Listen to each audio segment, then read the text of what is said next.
pretty darn warm out there. But I just needed to do just started to have a little cough. I'm hoping to do some minor little things. God, I hope I don't come down with something. But anyway, so I didn't call you back after the video call and so on. You know, those calls are not that often.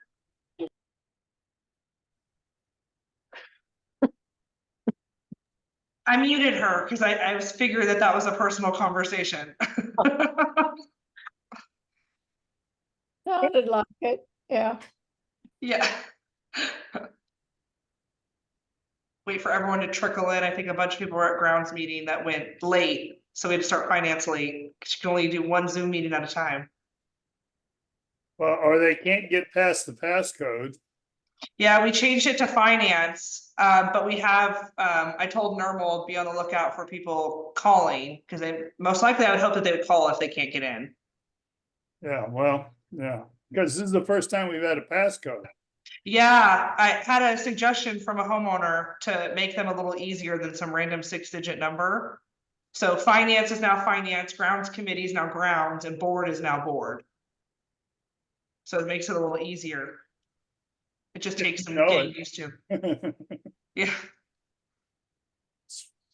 It was great. I thought it was great, and some of my neighbors thought it was great. They just forgot that it, but once they get the hang of it, they won't have to look up a number. Yeah. Right. We're creatures of habit, so they got used to the number thing, but they'll get used to the name after a while. Exactly. Well, thank you, Karen. Appreciate that. Yeah.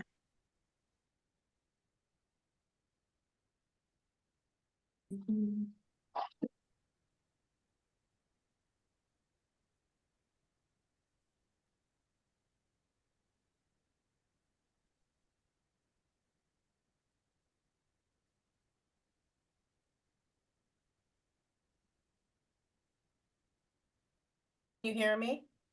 Yes. Okay, perfect.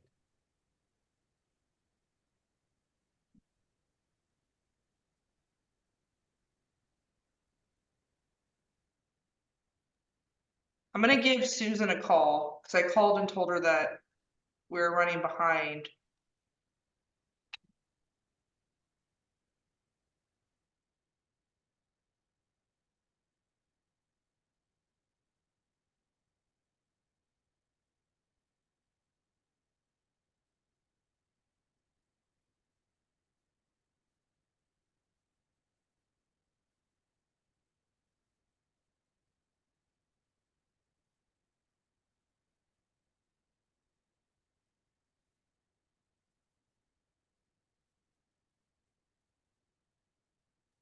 All right, just spoke to Susan. She's about to log on.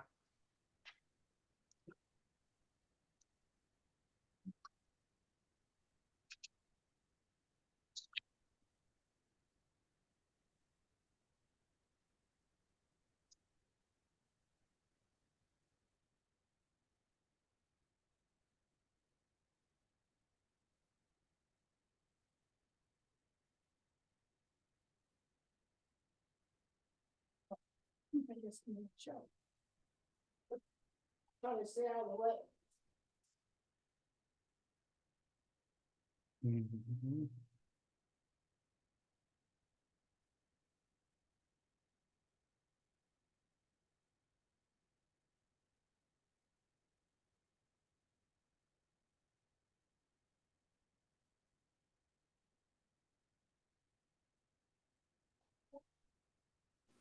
Everybody's not there.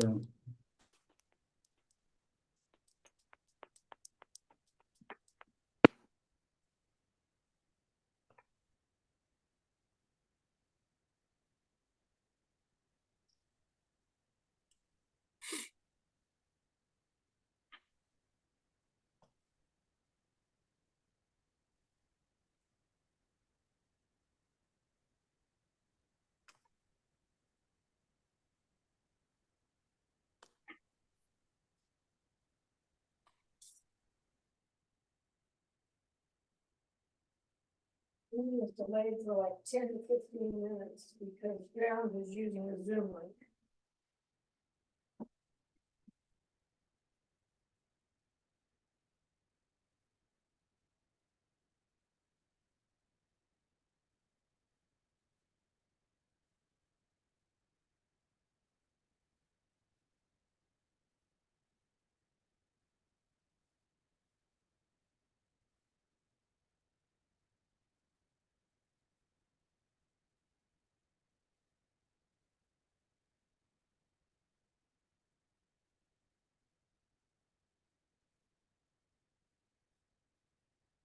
You'll do your signature.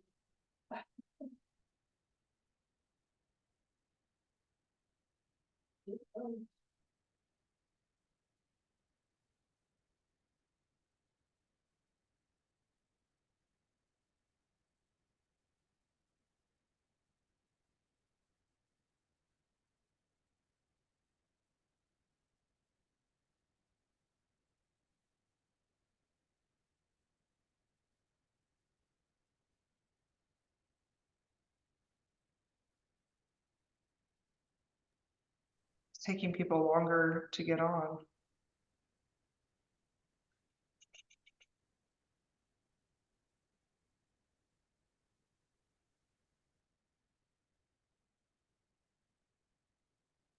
What's confusing is you used to just click the finance button and it would take you right into the meeting, and now you have to find the password. Yeah, and we changed them all so that they're easier, but I think it's gonna take a couple months for it to be easier. Well, it's not easier in the sense that before you didn't have to put any password in, you just hit the link. And Right. it got right in, but now you have to put a password in, and I think that's the confusion.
Ah.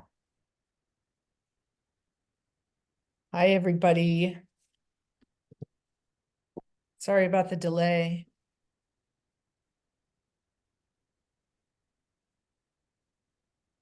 Okay, now let me write down who's here.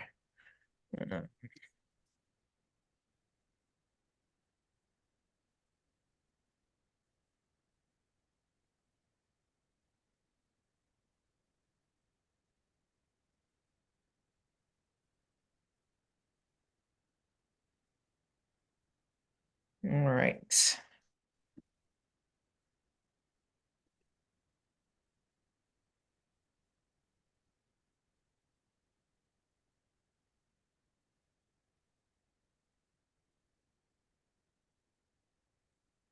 All right. Okay. Well, I'm gonna send out an additional communication tomorrow that just clarifies that, you know, these passcodes have changed. Just so we can extra spread the word. Cause I don't know if everybody reads my Friday updates, cause that's where that was at. Sorry. No, my apologies. I'll communicate it a little extra to people. yeah, if it It's It's doesn't. only because I'm a little extra. That's okay. I'm a little extra too, so. That's It'll okay. get easier, Nicole. Don't worry about it. Uh, okay, all right. Well, welcome everybody. Happy last Monday in April. That's crazy. Shall we get down to it? And just start in with, oh, let's see. Do we need to start in with homeowner comments? Anything anybody wants to say before we get going?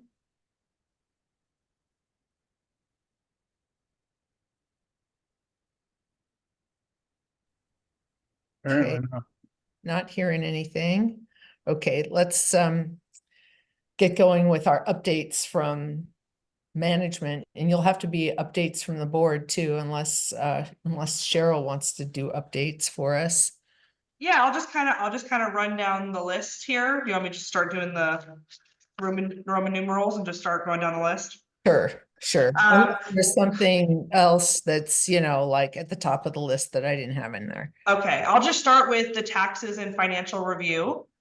So the taxes, were successfully filed, so we're not, late, don't have any, issues with the IRS or anything, so that's good. And then taxes will be paid out on a payment schedule. They're not gonna be paid all in full. I don't have the schedule yet, but I know it's gonna be throughout the year, so it's just not gonna be a huge financial hit to the association all at once. I mean, just estimated. Yes. Yeah. Okay.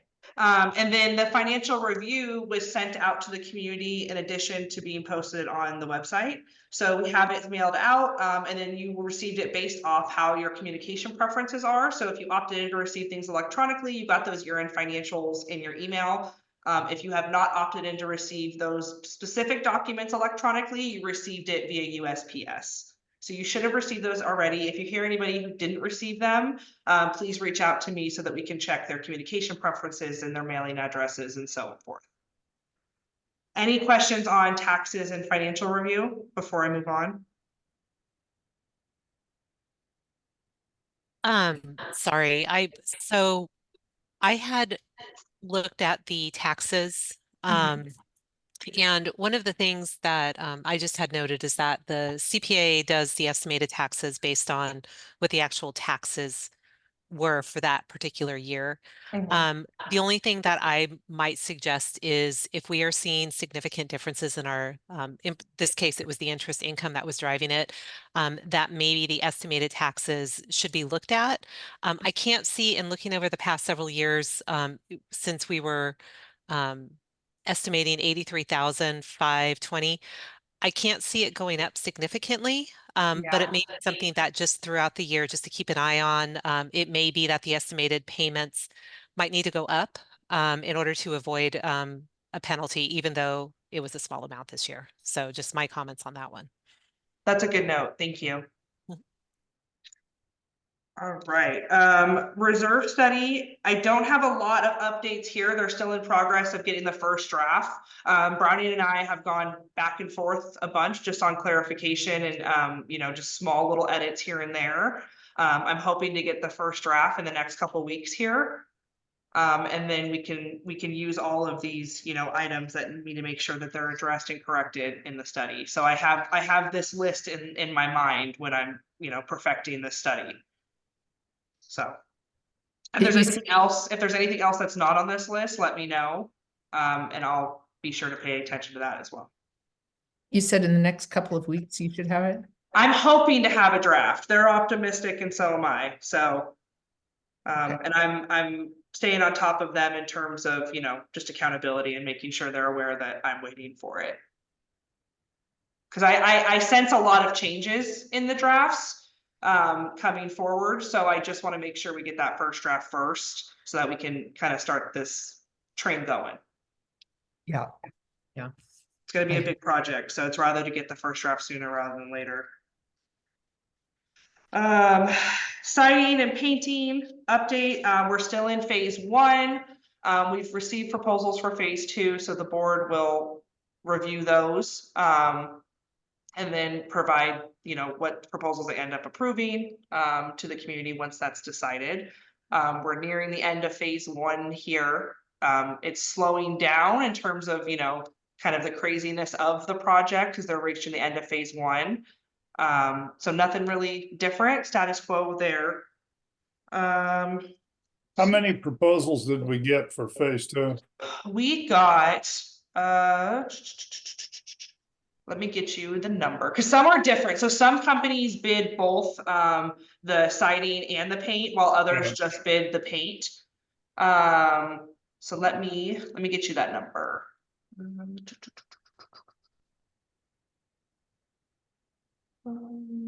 Phase 2 construction.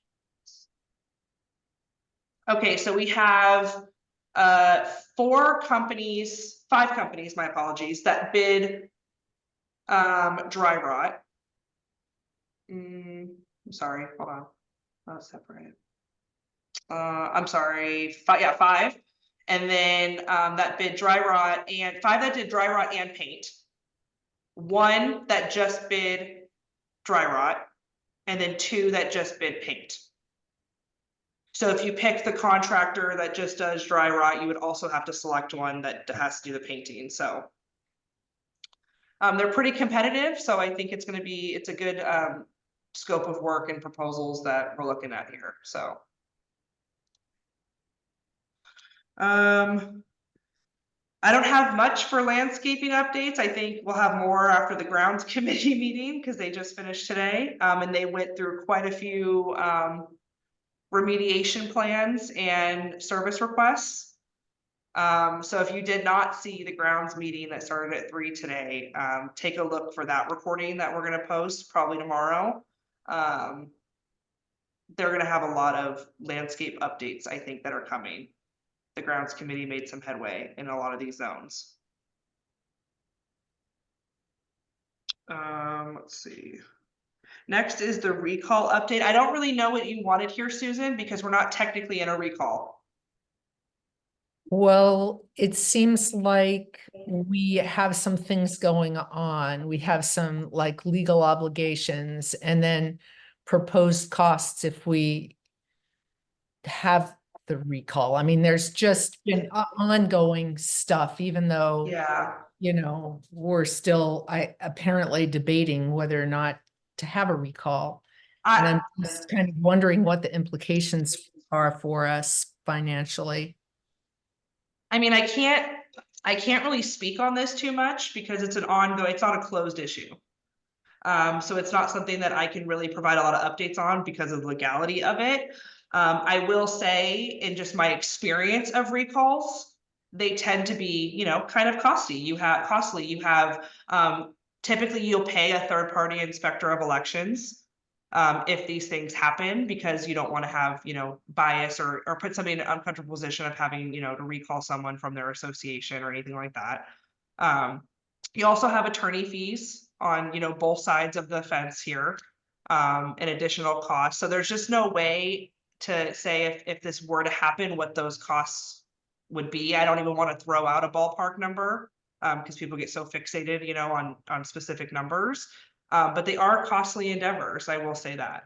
So that's kind of as much as I can say about the recall or possibility of a recall. Yeah.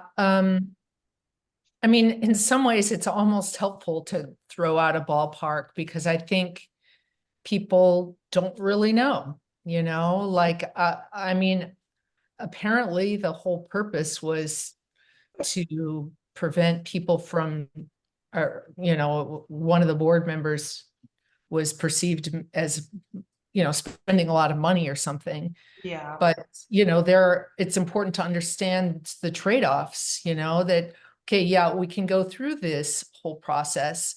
And at the end, what do we really have? I mean, we will have spent a fair amount of money. We have, I mean, you know, luckily, or maybe unluckily, hard feelings don't cost anything, but I don't think it's any great tribute to the HOA or the community to have something like this at all. I mean, it's something that should be, it's not sustainable to continue to have legal issues and to have recalls when somebody is unhappy with the way a board member works. It's just not. I feel like we need a different system for, I mean, I kind of feel like people don't have a chance maybe to talk about their unhappiness, you know, like there's no forum that's sort of semi-public to say, hey, you know, I don't understand why this person did this. What, you know, what is this? What can we hear, you know, what's going on or what the reasoning was behind particular actions or something, you know. And I mean, I'd be interested to know what other people think, but I kind of feel like we need a different solution from having lawsuits against us, which are quite public and I mean, do more damage than having percent funded be a little low, you know. But that's just me. I mean, have any of you all, like my other fellow committee members thought about other ways for people to kind of air their grievances and feel like they're heard? I mean, obviously a board meeting is not the right place. This is because we hear every single time it's a business meeting, you know, we're pretty much just voting on things. We'll have a little bit of discussion, but you know, really it's not the place for people to have a discussion about what's going on. It doesn't make people feel like, you know, there's no kind of conversation back and forth with the board members. So people don't feel like they're really kind of getting their money's worth. You can see that. I don't know what the solution is.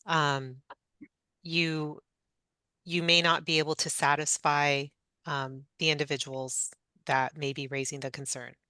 I don't know what is the desired outcome from the individual or individuals pursuing this.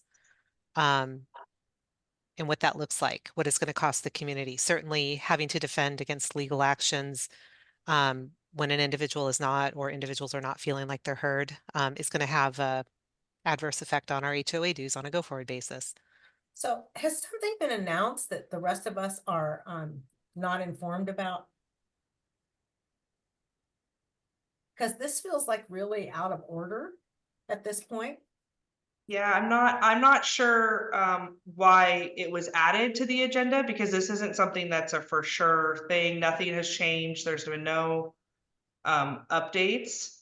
And I don't feel comfortable giving out a number because there are very extremes on way this goes. And so I can't comment on kind of, you know, the path that this may go. It doesn't seem to be an agenda item for finance unless, in fact, we can attach some kind of reasonable estimate of cost. Well, I put it on there because it does have financial implications and we haven't talked about it at all. And, you know, I don't think anybody has a sense of what the financial implications are for us. I don't have, you know, any, I mean, the only reason I'm talking about what are our other options are because I just don't see, like, I feel like this committee is sort of a philosophical committee. We don't get, you know, we don't really weigh in on what the board is deciding to do too much. We sort of look at it and maybe we comment on it and approve. But in some situations, I mean, I think we can sense a future, or sense, you know, the likelihood that we are going to have future costs, and that we might recommend strategies that the board might use to deal with these kinds of things. And I mean, I put recall update on there because I wanted to know generally what the costs are for something like that. So, you know, pricey is so, okay, it takes me to like maybe $50,000, but I have no idea. I wouldn't think that extreme. Well, I can't give an exact number. 50 sounds insane. It does. So, I mean, don't go that high in terms of numbers. Okay, well, I mean, at least it puts us in a ballpark. Yeah. You Yeah. know, but I mean, when we're talking a lot about how much we're spending and the need to save and the need to be cautious. And, you know, we can't really budget for things like legal action. You know, I mean, number one, who knows when it's ever going to come up. But I mean, if this is a kind of thing that, and over the past couple of years, there has been a lot of like unhappiness. And, you know, I don't think it's a bad thing for us to think about possible solutions in order to, you know, kind of contain costs, legal costs. I mean, that was my point. You know, I wasn't trying to be, you know, political or anything, just trying to think about like whether there are some things that we need in the community. Well, you know, what are our bylaws say? I don't think they have like an ombuds But committee. they have a law about how many people it takes. I mean, what a legal recall is. So what are the legal? Well, you would need 5% of the community to sign the petition. That's the first step. Okay, which so, already happened. okay, And then you would need quorum in the election, just like any other election. okay, so. So if on a recall, if a Monday recall is that- approved, ballots go out, everyone votes like they're voting in the normal election right now.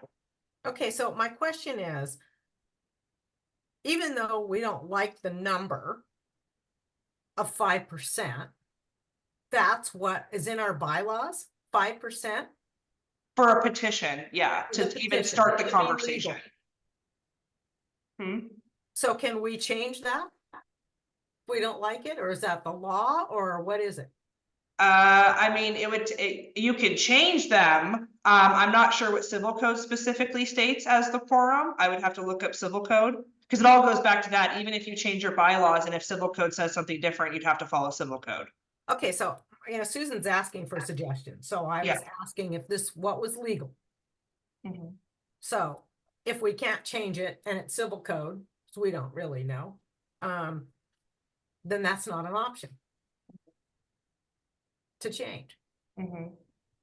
And it would be costly to change your governing documents too. So Okay, just Yeah. just a factor in there. Changing the governing documents is the same problem you have with a recall, is that you've got to get 50% of the residents or the members to vote in approval. And having been through one of these where we changed, where we did change it, it took you're allowed 3 elections. It took 2 elections and a lot of door knocking just to get enough people to vote, even though it passed overwhelmingly the first time. There still weren't enough votes to be over 50% of the residents. okay, I guess what I'm trying to say is, we're just looking for solutions. And if we can't change our bylaws, we have to accept the 30 or whatever the number is that we have, the 5%. So what if Susan, if you're looking for other solutions, have you thought of some other than that? I guess my only thought, I was sort of taking for granted that we had to live with the structure of, if somebody's so unhappy with the board that they want to recall, that we have to kind of go through that.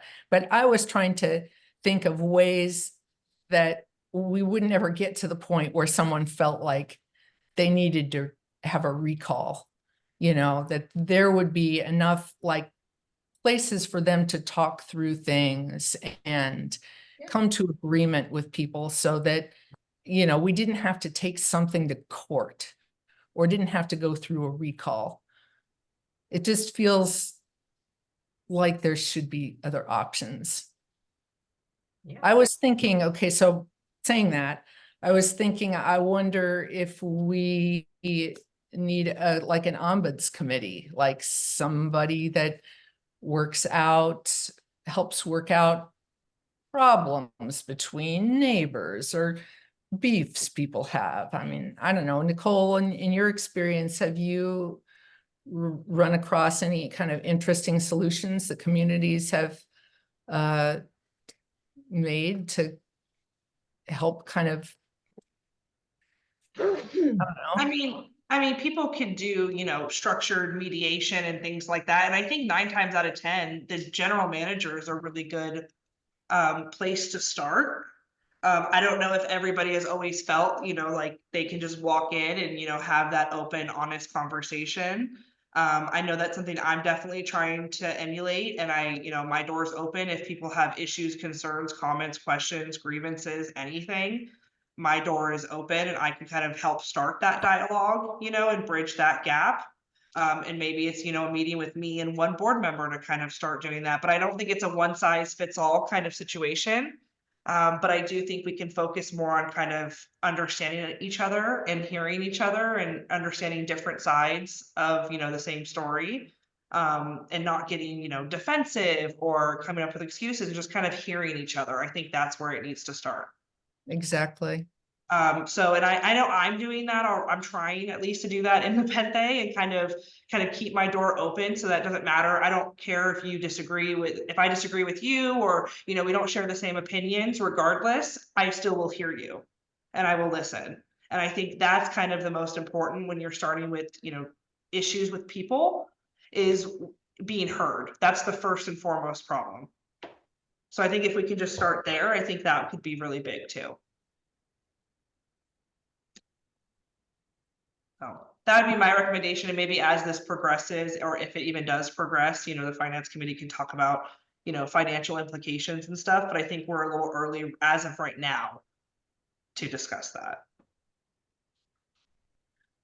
Okay, well, that sounds good. I mean, even knowing that, okay, where are we in this whole process is good to know, because I don't think we haven't talked about it one bit, so I appreciate that. And I do think you would be a really good place to start, and I think we used to go to Betsy a lot. For just the starting place for with problems. But we haven't had Betsy in, a while, so, Well, there's also been a lot of consternation over how much money is being spent on landscape and people aren't being heard. So, they're pretty much been told that, we're making the decisions and we're moving forward. So, I think that might be something and a place to start to hear that from the community. I don't know, maybe we ask the community what they really care about in terms of how the money is spent and how our dues keeps going up. Those things seem to filter in there quite a bit. If you look through the last few years of the letters to the board packet, it's pretty much the same thing. Yeah. So, yeah. and when we talk about small groups of people, well, it's a legal small group of people who've met the legal limit. And so, if that's the legal limit, it kind of is diminishing to keep saying that, because, if you had to go out and get 30 votes, would you go out and get 50 if you didn't have to? I mean, I don't know. I think those things need to be weighed out. And Well, it's the place where you start. It's the place where you start, you bring something. I agree. Yeah.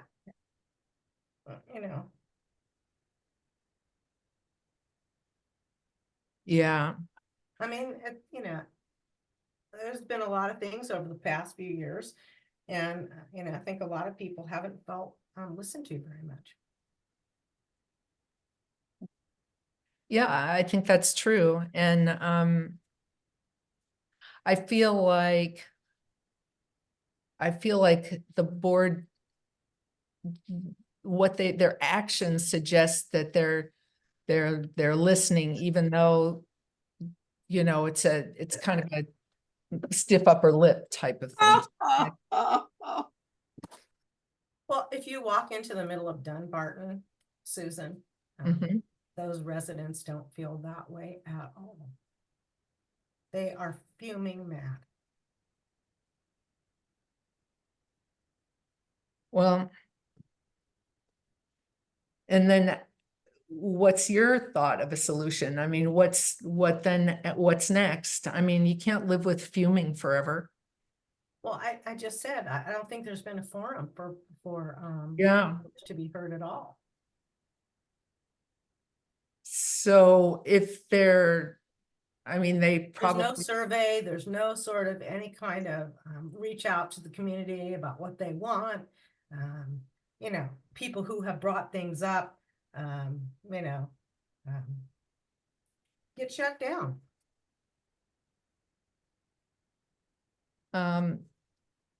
Are we, Karen has her hand up, but are we expanding this to like homeowners, or should we, I don't want to have people hanging on to a long time, but I think it's really good to be able to first start talking about this. And, I think surveys and things like that are sort of beyond our scope, but, We're just looking for suggestions, right? we're looking for suggestions. We're just trying to find ways to keep people feeling heard so that we're not going to, spend a lot of money doing things that we don't really want to spend it doing. Well, it seems to me with regard to our purview, which is finance, that it's perfectly reasonable to express a concern that over the last couple of years, we've been spending substantially more on attorney's fees. And that we have the potential for influencing finances through various various of these issues. But beyond that, since we don't have any specific figures and, it's pretty much beyond our purview as a finance committee. We can see the potential risk for the budget, but beyond that, I don't know what our role is. Well, we Yeah. also have had huge costs in landscape go up year after year after year. I remember I sent a letter out to the community last year saying we'd spent over $2 million and I got torched for it. And I just looked at what we're spending right now and it's over 2 million a year in landscape. If you include the monthly costs and what we're spending. I mean, it's a year later and it was happening a year ago. And really people weren't listening. They still don't want to hear it. Well, the board's getting hit from two directions. On one hand, people are complaining that we're spending too much on landscaping. And concurrently, people are coming in saying, why isn't the landscaping around my place fixed? Why is my place a mess? So I hear you. The board's caught between, nobody comes in and demands you spend more money. That never happens. People come in and demand you do things that specifically benefit them, but nobody comes in and says, oh, why don't you spend more money on the guy down the street or the person, on the next, in the next zone or whatever. So the board is caught between those two forces. I agree with you, Will, completely, but nobody's asking to have their whole yard ripped out without being told. I haven't heard one person ask that, ever. No, clearly nobody's asking, but on the other hand, every time we've done a siding project in the past, if we're talking about those things, one of the reasons in all likelihood we're running way over our projections this time is because, there were too many things we couldn't see and now we're paying for them. That was also, I know that was true of the fences and, Well, we also skipped siding cycles and fencing cycles. actually, we've only really skipped a cycle going way back, way back when we went from 6 to 12 years. Yeah. Since then, everything has been 6 years, or Well, 8 years. we can argue in circles, but we're looking for solutions, so. Yeah, I don't know. I'm just concerned with what this committee, what's within the purview of this committee to do something one way or another. I mean, we're sliding into the board's venue here. Right. Okay, well, let's move on. I still think it's useful for us to kind of be updated on what's going on with that and, whether there are any costs or what happens that's within our purview. So appreciate you updating us, Nicole, and, appreciate your thoughts, Nina, and yours, Will. So water billing updates? Yes, so currently, Kevin Gustorf, I don't know if I'm saying his last name right, with Wood Rogers, he's our rep over at Wood Rogers. He's still working with the city of Sacramento over the next 12 months. Well, really it's like the next 9-ish because it already started. Nepenthe is receiving informational billing for each of these meters that will ultimately be responsible for. During this time, homeowners will continue to receive their monthly bills. Once this transition period's over in the next roughly 9 months, the homeowners association will be responsible for paying those bills. So the informational billing will really help us now to help budget for 2025 and taking on those costs. So as we receive those informational billings, I will include those in kind of the budget prep for next year, but that's where we're at on the water billing currently. We haven't received any of those yet. I started receiving like 1 or 2, but they're not, it's Yeah, not. they were supposed to be coming in a year ago and Yeah, they're just starting to trickle in now. Do you have any kind of perceptions about what's going on just based on what you've seen so far? Is Not there- enough. Only like 1 or 2 have come in and it's not telling me anything yet. And it's just like 1 or 2 sites. It's not even a big cluster of them. So not yet. As I receive more, I'll keep an eye out for those specifically, to include in finance committee meetings to see That'd if be any great. more of a story to tell on those. yeah, we're gonna need total and we're gonna need you know, June and July and also December and January. Yeah, definitely August too. August. Well, Yeah. even if we had 2 high use months and 2 low use months, we'd get a pretty good estimate. Yeah. We have 12 months, but That's why I think the informational billing is so important. So I'm glad that we're at least starting to get those now. So Is there anything, have you heard anything about the whole non-potable water? no, Is- not yet. Okay, I'm gonna keep asking you about that, just in case, Perfect. you hear something. Yeah, no worries. No worries. do you know if there's a lobby campaign at all by the association to exempt HOAs? I know that a lot of lobbyists, want to work on that, but I don't know about anything specifically. No, Okay, I can So- look into it though. Yeah, I mean, I'd be interested to know if First Service is involved in anything. I mean, they're responsible for so many HOAs all over the place. I'll look into it, see what I can find. Yeah. Okay, I mean, that's our best answer is that I think that people, you know, when the statute was passed, they simply didn't understand the implications, Right. you know, and we occupy a kind of a unique situation. I mean, because of our grounds. I mean, one of the reasons our grounds are so expensive is because, you know, nobody builds places like this anymore. Right. They can't afford to. Yeah. Nepenthe is very unique in that. it's practically a historical treasure. It is. Yeah. Well, Just kidding, Will. maybe we could declare ourselves a historic Historic monument, and then they can't monument. change anything. Well, my answer is frankly, if it goes through with the greens, we better get out there and buy some play equipment for kids and turn them into parks. Because parks are exempted. So are areas where large trees are the middle of it, and you would disrupt the tree. So just start planting trees in every huge patch of grass. I know. We have a lot of trees, so. Yeah. Yeah,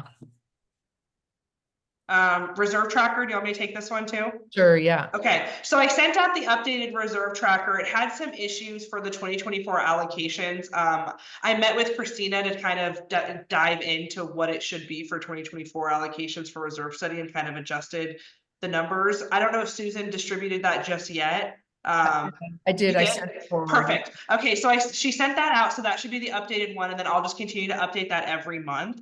But then I had a thought, because I know that Nina had brought up, like it says here in the last meeting, to separate kind of the remediation irrigation and plantings kind of separate from everything else. And I'm thinking, how would you guys feel about like a remediation tracker? And I'll just add that as like a tab in my reserve tracker. So if there's anything specifically to remediation, those will be pulled out and just on their own list. So it'll still be included in the final totals, but they'll have their own sheet where you can kind of look at those separately. That would be great. And Perfect. thank you for Okay. putting the plants in the plants. That is fantastic. I really appreciated it. Perfect. Okay, so give me, you'll probably see that update on the next reserve tracker when I do the update again. I'll add that little tab in and then add the remediation costs in there. Okay, Perfect. that's That's all great. I got on that. Okay. March financials, anybody have any questions? Anything you want to say about that, Nicole? No, nothing really jumps out. I'm still working with accounting to refund those reserves. I said, even if you could do, just partial payments to the reserve instead of the whole chunk, I'd rather do that than nothing at all. So working closely with the GL department in the accounting section of First Service, to see what we can do with that. So still working on that. I haven't forgotten. That's one of my priorities. I just want to make sure that everyone knows that I'm still working on it. Yeah, thank you for that. Yeah, no worries. Any questions?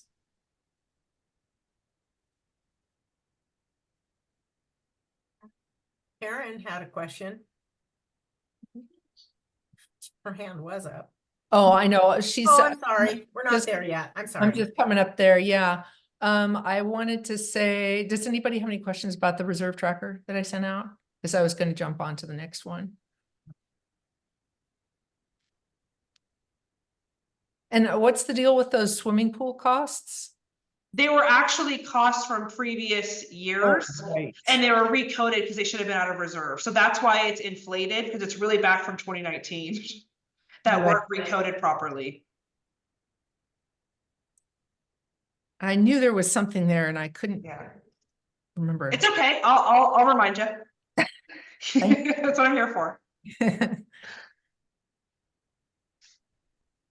And then I just wanted to make sure everybody noticed that we need to fill out applications if we want to be on the finance committee next year. Correct, Nicole? And they're due, Correct. when are they due? Annual meeting date. Okay, Mhm.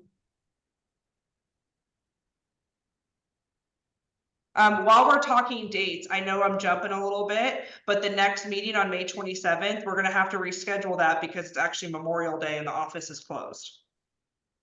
We can push it just the day after if you wanted, just do the 28th, if everyone's available.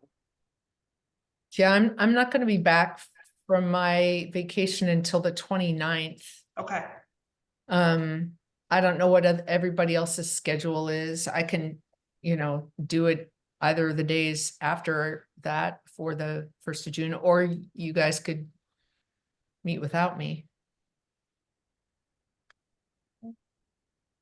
What's everybody's preference?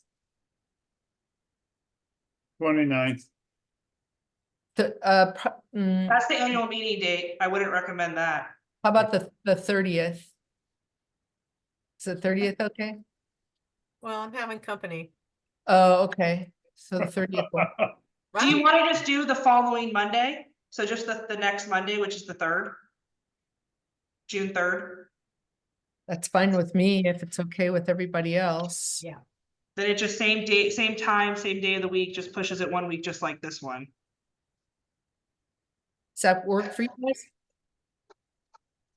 Yeah. Okay. Perfect.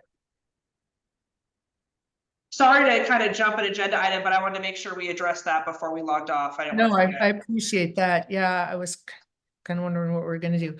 Okay. Homeowners, questions, comments. Karen? You're Yeah. first on. Yeah, thank you. Sorry about. And just going back to the discussion about one alternative for people who might have complaints or whatever, that just to remind you that this has been an ongoing thing, I'm sure, in all HOAs, but I moved in here in 2005, and Otis Turner was the president of the board at that time. And he was the one that started the outreach committee, because we were all saying there's no place for residents to have a two-way conversation, to like a town hall. We thought about the name town hall and came up with the name outreach. So it has gradually, and at that point we had a social committee. And they did all the kinds of things that the outreach committee does now, not as many and not as well, but we had that division. At one point, even the outreach committee was joined with a nominating committee. I've been looking back through all my old files, and but the need was there for people to be able to talk in a way that they couldn't, that wasn't appropriate during a board meeting.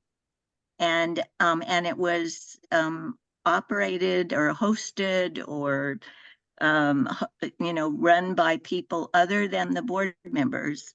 Board members were welcome to attend, but it needed to be seen as something very, very clear of, and there wasn't an angst about the board, but they just wanted something where everybody could feel comfortable. And we did 3 or 4 of those a year. One was the homeowner orientation, and that was mainly to let new people know how things operate in here and to answer any of their questions. And then there were several others that for different purposes. And I think evidence of the need for those kinds of, whether it be alley chats or whatever, happen when, for instance, we do the candidate forum. People turn out, we usually get close to 100, and there's no problem getting turnout, especially now that we have Zoom. We didn't have it then. So that's an ongoing need, some place where people can talk and you have somebody uninvolved to kind of facilitate it and to set ground rules that this is not a gripe session. This is where you come with recommendations or honest questions. And another example was when they did the Grounds Vision meetings. I think it was around 2014. The same kind of thing. In fact, they hired somebody from the outside, but somebody like Justin, who did the forum last time, and who's completely outside of the foray and just plays traffic cop. So, secondly, and I'm going to make this real short, the AB 1572, any of you have worked in the legislature or with legislation, you know that they pass bills when the votes are there, and they make agreements that they will do cleanup legislation once it gets out in the field and they know they're going to hear about all the ways that it doesn't work. It's really unfair to those that have to enact legislation, but it happens all the time. So there's, as Will said, there's going to be lobbying groups to argue for all the exemptions, and there's going to be so much cleanup, I predict. That's just my humble prediction. So anyway, thank you for letting me go on and on. That's really helpful, Karen. Thank you. Sure.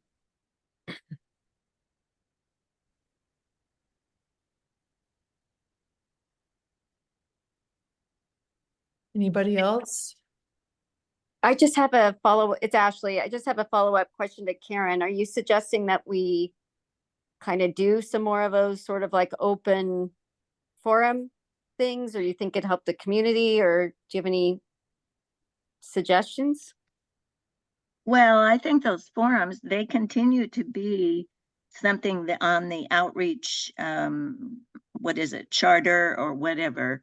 There's going to be one in an orientation forum that Teresa McCracken and Carol Duke, I believe, are in charge of in the fall sometime. They were always good, but you have to have really firm ground rules. And then somebody mentioned an ombudsman committee or something, maybe something like that. It just has to be very, very, very free of any bias or anybody getting defensive. Emotionality. Yeah. Yeah, the absolutely. defensiveness is, making excuses or defensive and taking things personally. You can't do that in these situations. Sorry. And it's human nature. I understand that, but you just can't and get anywhere. So, yeah. Sorry if I confused it more, but all of those things I think are good and needed. Well, I mean, I think that's really helpful because I think, it could, like Ashley, if you think it would be helpful for the outreach committee to do something like that, then that's a place where you could just, suggest that maybe they do that to have a forum for people to talk. So I mean, they have an ability to do that we certainly don't have, you know, on finance, but I love that idea. Yeah, Oh. I like it. I think there's some things that instead of like just one person speaking up at a board meeting, I think if, you know, if people were more free and open to talk, maybe a bunch of people together would decide, okay, I think the way we see this is we'd like to have landscape proposals be more detailed and open, voted for an open session, and you used to do it. And anyway, just more of Yeah. almost like an advocacy, but just a freer environment where you're just not going up there and just saying, I think, a more collaborative approach, and consensus building amongst homeowners. I think people would like that, whether it's a certain plant they'd like to see planted here, or who knows, you know? Yeah, absolutely. Okay. Don, you made it in. Hi. Well, now I think we're about at the end of our meeting, so if nobody has anything else, I think we can call it a day and adjourn. Thanks to everybody for being here. Thanks for all your contributions, and see you June 3rd at 4:30 p.m. Right. Okay, Thank you. thank you. Bye.